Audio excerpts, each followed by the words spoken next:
మరి కూటమి ప్రభుత్వం ఫ్రీ బస్ పెట్టడం వల్ల మాకు ఆటో వాళ్ళకి అయితే మాత్రం అన్యాయం జరిగినట్టు సార్ ఇది.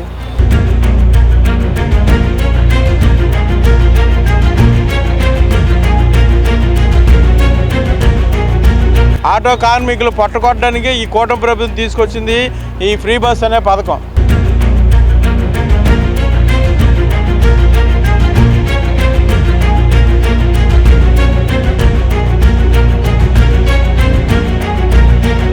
ఆర్టీసీ బస్టాండ్లని బతుకుతున్నాం బతుకుతారు.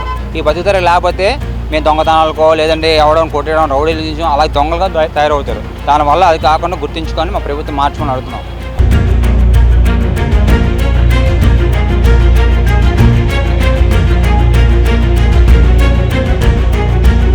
ఆగస్టు 15 నుంచి కూటమి ప్రభుత్వం ఉచితంగా మహిళలకి రవాణా సౌకర్యం కల్పించి సిద్ధమవుతుంది. దీనికి సంబంధించి కూడా పల్లె వెలుగు, అల్ట్రా పల్లె వెలుగు ఎక్స్ప్రెస్లో రాష్ట్ర వ్యాప్తంగా ఫ్రీగా తిరగవచ్చు. దానికి సంబంధించి కొన్ని ఐడి ప్రూఫ్ చూపిస్తే చాలు, ఆధార్ కార్డు వంటి ఐడి ప్రూఫ్ చూపిస్తే చాలు అనేది కూడా రాష్ట్ర ప్రభుత్వం అయితే సూచిస్తుంది. అయితే దీనికి సంబంధించి ఆటో డ్రైవర్లకు సంబంధించి కూడా రేపు ఫ్రీగా పెడితే వాళ్ళకి వాళ్ళకి ఎటువంటి ఇబ్బందులు తలెత్తే అవకాశం ఉంది, లేకపోతే మంచిదైనా, లేకపోతే వాళ్ళు ఏమనుకుంటున్నారు దానికి సంబంధించి కూడా ఇక్కడ కొంతమంది ఆటో డ్రైవర్లు ఉన్నారు. వాళ్ళ ఒపీనియన్ మనం అడిగి తీసుకున్నాం. అన్నారు ఆగస్టు 15 నుంచి గవర్నమెంట్ మహిళలకు ఫ్రీగా పెడదాం అనుకుంటుంది కదా, మీకు ఎటువంటి ఇబ్బందులు వచ్చే అవకాశం అది మంచిదేనా సార్? దీనివల్ల కుటుంబం వల్ల చాలా ఇబ్బంది పడాలి. రోడ్డు పడిందంటే ఫ్రీ బస్సుల వల్ల చాలా ఇబ్బంది పడాలి. ఎందుకంటే మా వల్ల చాలామంది బతుకుతున్నారు. ఇటు షోరూమ్ వాళ్ళు బతకొచ్చు, టెంకర్లు కానీ, ఆపోజిట్ టెంకర్ మెకానిక్ కానీ, వీళ్ళు కూడా వాళ్ళ పొట్ట కూడా మేము కొడతాం. ఎందుకంటే మాకు బేరలు ఉంటే మాకు ఆటో రిపేర్ వస్తే వాళ్ళకి తీసుకెళ్తాం. దానివల్ల ఈ ఫ్రీ బస్సు వల్ల జనాలలోని ఆడవాళ్ళు ఫ్రీగా ఉంటుంది.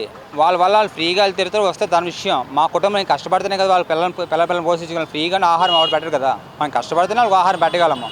అదే పిల్లల్ని స్కూల్ చదివించుకోవాలన్నా మేము సంపాదించుకొని కష్టపడుకోవాలి. మా వల్ల చాలా కుటుంబాలు బతుకుతున్నాయి. దానివల్ల మీరు ఆర్థికంగా ఆర్టీసీ అనేది ఫ్రీ బస్ అనేది కరెక్ట్ కాదు. అది ప్రభుత్వం గుర్తించి త్వరలో ఫ్రీ బస్ పెట్టి తక్కువగా అంటే కొన్ని రూట్లు మాత్రమే అది వర్ణించాలి. అన్ని ఫ్రీ బస్సులు అంటే కొంచెం కష్టమండి. అది కాలేజ్ పిల్లలు ఫ్రీ బస్ పెడితే వాళ్ళు ఫ్రీగా వాళ్ళు జీవితం ప్రసాదం. కాలేజ్ పిల్లలు అనుకోండి, వాళ్ళ రోడ్డు నెల సంవత్సరానికి ఎంత తీసుకుని అది ఫ్రీ పెట్టండి.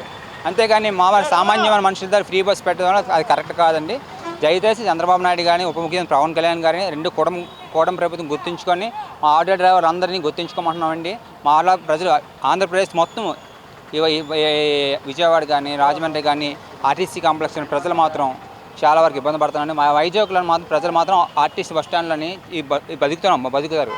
ఈ బతుకుతారు లేకపోతే మేము దొంగతనాలకో లేదంటే ఎవడో కొట్టడం రౌడీలు తీసుకోవడం అలా దొంగలుగా తయారవుతారు. దానివల్ల అది కాకుండా గుర్తించుకొని మా ప్రభుత్వం మార్చుకొని అడుగుతున్నాం.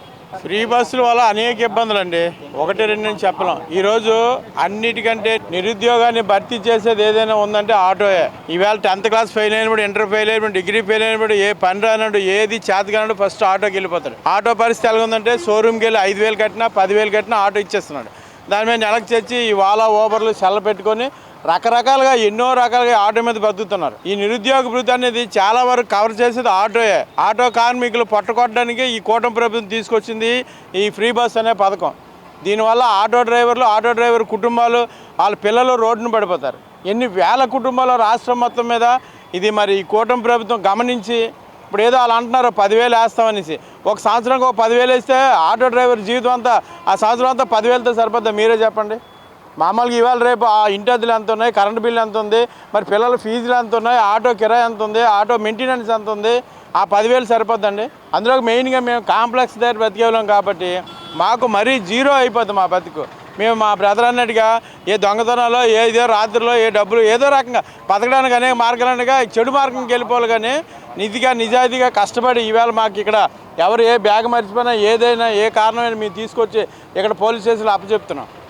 ఇదన్నీ కూడా గమనించి ఈ కూటమి ప్రభుత్వం దీని గురించి మరొకసారి పునరాలోచించాలని మీ అందరం కూడా ఈ ప్రభుత్వాన్ని కోరుకుంటున్నాం. మరి కూటమి ప్రభుత్వం ఫ్రీ బస్ పెట్టడం వల్ల మాకు ఆటో వాళ్ళకి అయితే మాత్రం అన్యాయం జరిగినట్టే సార్ ఇది.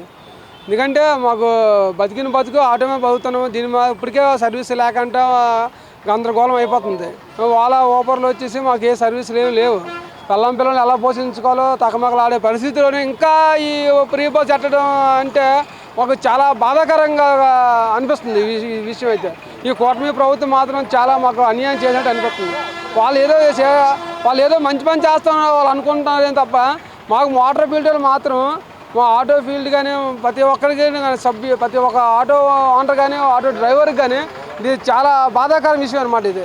ఎందుకంటే ఇప్పటికే సర్వీస్ లేవు సార్. ఇప్పుడు రోజుకు 400-500 చేసుకుని టాపీ మేస్త్రి రోజుకు 1000 రూపాయలు కూడా పట్టుకెళ్తున్నాడు.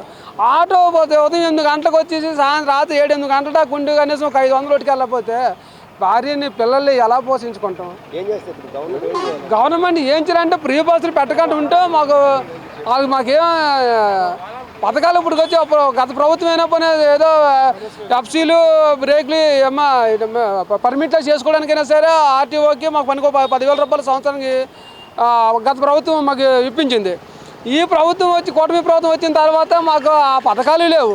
దానికి తోడు ఈ ఫ్రీ బస్ అనడం చాలా బాధాకరం ఇస్తుంది సార్. ఇది మాకైతే మాత్రం బస్ అంటే మీరు చాలా ఘోరంగా ఉంటుంది సార్. ఆటోలు అన్నీ అక్కడ స్టక్ అయిపోతాయి. లక్షల మంది ఆటో డ్రైవర్లు ఉన్నారు సార్. ఆ ఆటో డ్రైవర్లు పిల్లలు పొట్టలు కొట్టినట్టు ఉంటుంది సార్. ఎందుకంటే ఓవర్లు వచ్చేసాయి. ఆ ఓవర్లో కూడా బైక్ కూడా తీసుకొని అమ్మాయిలు కూడా ఎక్కించుకొని వెళ్ళిపోతున్నాడు. అస్సలు మాకు ఇప్పటికీ ప్రజెంట్ బేరాలు లేవు. ఇంకా ఫ్రీ బస్సులు పెట్టిన కానీ అస్సలు ఇంకా బేరాలు ఉండవు సార్. మా ఎంత దయించి ఫ్రీ బస్సులు రద్దు చేసుకుంటే మాకు మంచిది అనిపిస్తుంది అండి. మెయిన్ మాకు ఓలా ఊబర్ ప్రధాన కార్యక్రమం అది తప్పండి. అది రాష్ట్రం మొత్తం మీద ఇంటర్నేషనల్ కాబట్టి తీయం అంటున్నారు. అది కాక బైకులు కూడా వచ్చి రోజుకి 10 రూపాయలకి 20 రూపాయలకి ఒక్కొక్క మనిషిని తీసుకెళ్ళిపోతుంది. మా ఆటో పరిస్థితి చూస్తే ఆటో రిపేర్లు మంచి సెట్ ఇంకేం లేదు. ప్రభుత్వం ఇది గమనించి ఈ ఫ్రీ బస్సులు అనేది విరమించుకుంటే మంచిదని మేము కోరుకుంటున్నాం. ఈ ఉచితం అనేది కూడా కరెక్ట్ కాదంటే కూడా వారు ఆవేదన వ్యక్తం చేస్తారు. ఇప్పటికే సరిగ్గా సర్వీసులు లేవు. ఫ్రీగా చేయడం వల్ల చాలామంది ప్రయాణికులు మా వైపు చూసే అవకాశం లేదని కూడా వారు ఆవేదన వ్యక్తం చేస్తున్నారు. ఇప్పటికే చాలని ఆదాయాలతో మేము అనేక ఇబ్బందులు పడుతున్నాం. పిల్లల్ని చదివించుకోవాలన్నా చేయాలన్నా చాలా ఇబ్బంది అవుతుంది. ఇప్పటికే ఊబరు మిగతా సర్వీసులని వచ్చిన తర్వాత కూడా మాకు సర్వీసులన్నీ రాకుండా పోయని చెప్పి వారు తీవ్ర ఆవేదన వ్యక్తం చేస్తున్నారు. ఎట్టి పరిస్థితులు కూడా కూటమి ప్రభుత్వం అయితే ఏదైతే మహిళలకు ఉచిత రవాణా సౌకర్యం ఉందో దాని విషయంలో కూడా పునరాలోచన చేయాలంటే కూడా వారైతే ప్రభుత్వాన్ని డిమాండ్ చేస్తున్నారు. Video journalist Suryataramu, BBC 1 TV, Visakhapatnam.